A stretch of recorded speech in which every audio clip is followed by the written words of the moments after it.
Bienvenue sur Africa 24 dans cette nouvelle édition du QG Weekend. Voici les titres de l'actualité. Soumeylou Boubèye Maïga a été nommé ce samedi 30 décembre Premier ministre du Mali, le 5e depuis l'accession du président Ibrahim Boubacar Keïta à la tête du pays. Retour sur son parcours dans cette édition. L'Afrique de l'Est est la région la plus performante du continent. Une croissance économique notamment due à la construction de lignes ferroviaires au profit des activités commerciales, de zones franches et autres infrastructures.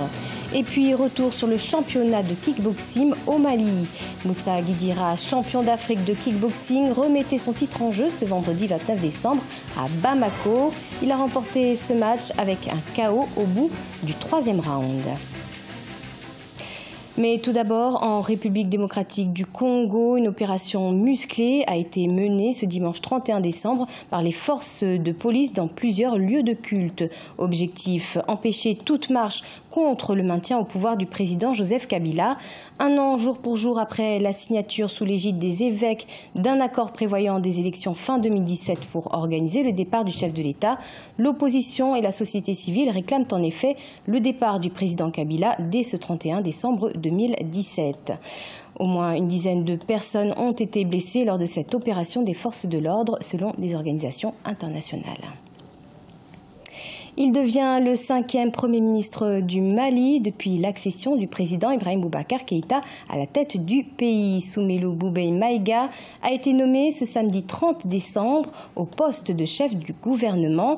Quel défi devra-t-il relever aux côtés du chef de l'État? Réponse dans ce reportage de Mokhtar Bari, notre correspondant, commenté par Ibrahima Djoumaba. Soumeylou Boubèye Maïga, c'est le nom du 5e Premier ministre du régime d'Ibrahim Boubacar Keïta. Journaliste formé au Centre d'études des sciences et techniques de l'information de Dakar, il est né à Gao il y a 63 ans. Diplomate et administrateur des organisations internationales, il participe au mouvement démocratique en 1991. Membre fondateur de l'Alliance pour la démocratie de l'ancien président malien Alpha Oumar Konaré, il occupe plusieurs fonctions dont les services de renseignement dès 1993. Il aura l'avantage de connaître les hommes. Il connaîtra les hommes si jamais Ibeka veut que la fin de son mandat soit basée sur la lutte contre la corruption. Il sait qui sont les corrompus. Si il veut travailler sur la sécurité, il sait ceux qui sont en insécurité, qui amènent l'insécurité dans ce pays. Et si jamais les partis politiques voulaient créer des problèmes à l'encontre de la résolution 2374 des Nations Unies pour ceux qui font obstruction, il est la personne la plus appropriée pour pointer du doigt qui est responsable de ça et de le donner au groupe des Nations Unies. En 2007, il quitte l'ADEMA, l'Alliance pour la démocratie au Mali, et crée son parti, l'Alliance pour la solidarité au Mali, ASMA, en 2011. Ministre des Affaires étrangères du dernier gouvernement d'Amadou Toumani Touré, il se range derrière Ibrahim Boubacar Keïta en 2013 et devient son ministre de la Défense, puis secrétaire général de la présidence.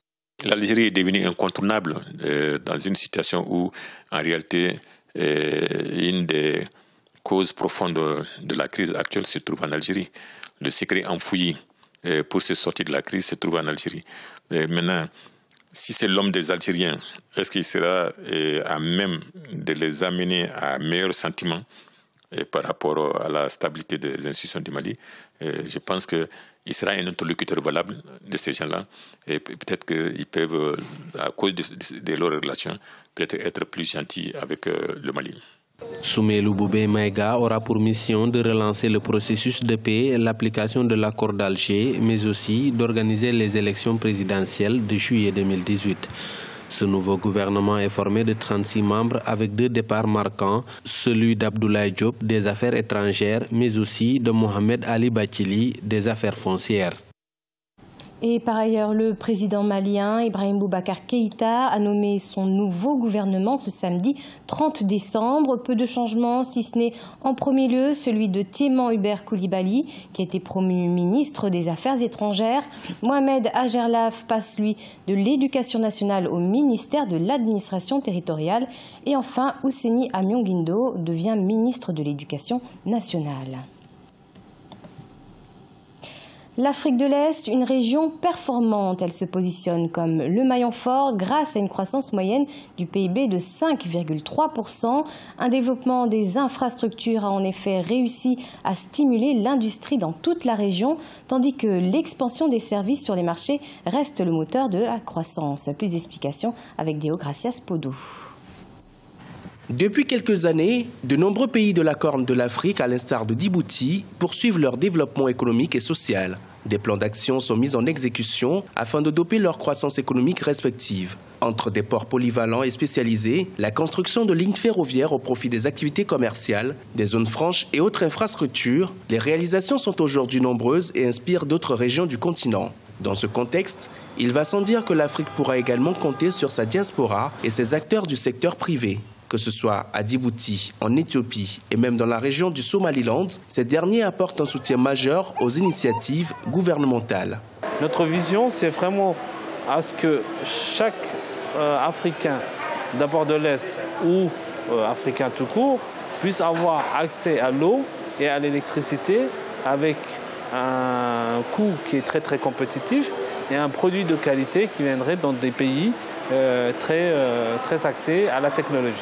Malgré la crise économique actuelle, la croissance du produit intérieur brut dans l'Est de l'Afrique a été dopée par plusieurs facteurs, notamment l'augmentation de la production de pétrole au Soudan, les exportations de minerais en Éthiopie et en Tanzanie et par d'autres réformes menées à travers la région. Le Kenya est devenu un carrefour commercial. Il va sans dire que dans ce contexte, les efforts de développement seront bien plus importants. Au jour d'aujourd'hui, l'Africain doit penser à produire. Nous sommes des traders.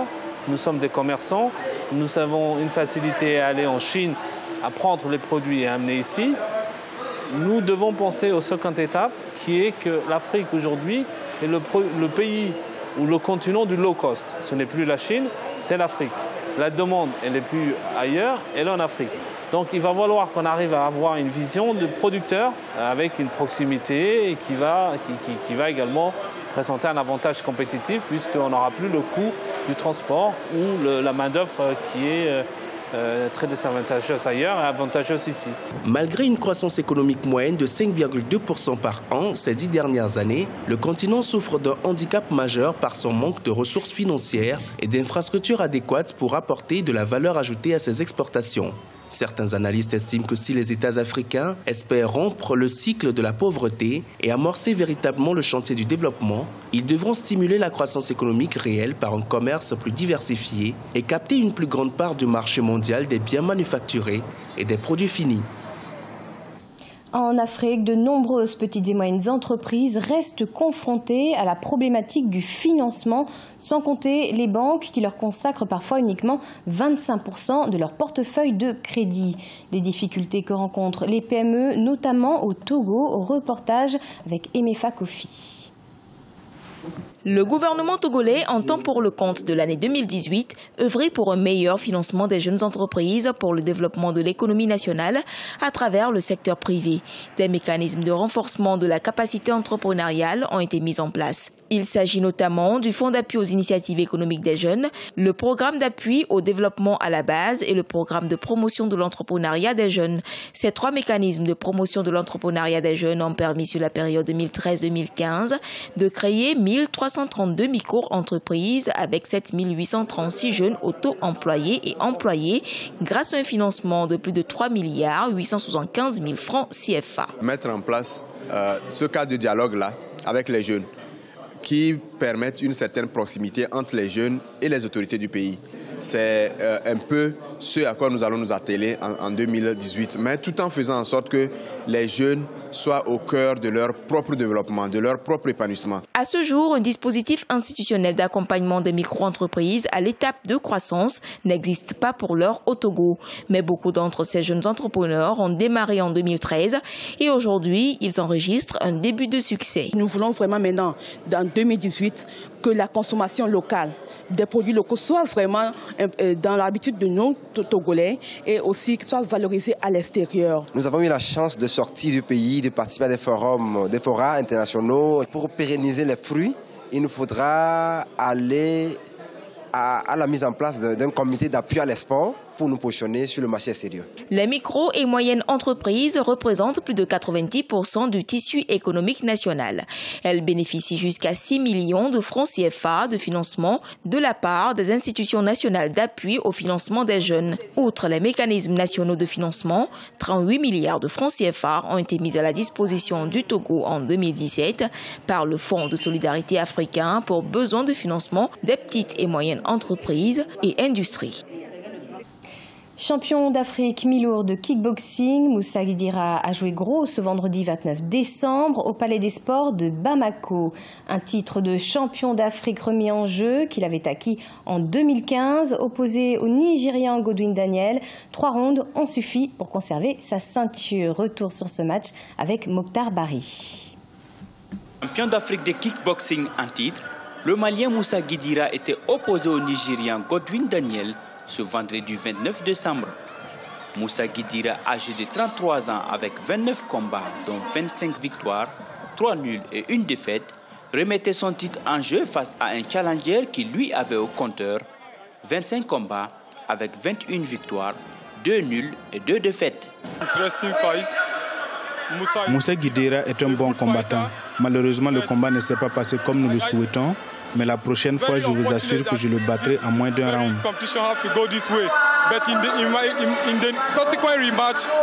Vraiment, je ne sais pas ce que je vais vous dire. Vraiment, la fierté, c'est pour moi. Donc, ça fait que je n'arrive même pas plus à parler. Parce que j'aimerais que vraiment le kickboxing soit développé au Mali. Donc, c'est une manière de faire aussi la promotion de kickboxing ici. Au Palais des Sports Salamata Maïga de Bamako, le public mobilisé derrière les champions maliens scrute le combat. Le challenger nigérien et le champion sortant se tiennent au premier round. Au second round, Moussa Guidira assène des coups à son adversaire en difficulté. Au troisième round, c'est le KO. Godwin Daniel s'effondre et jette l'éponge. Le boxing africain se passe bien. La preuve, c'est que ce soir, on a assisté à de très beaux combats.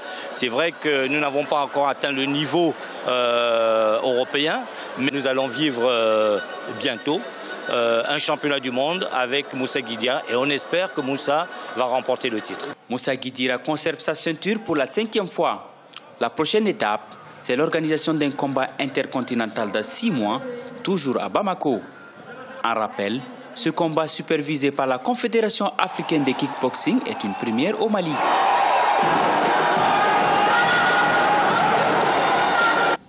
C'était le journal de la rédaction. Merci de l'avoir suivi. Retrouvez dans un instant une nouvelle édition de l'information sur Africa 24.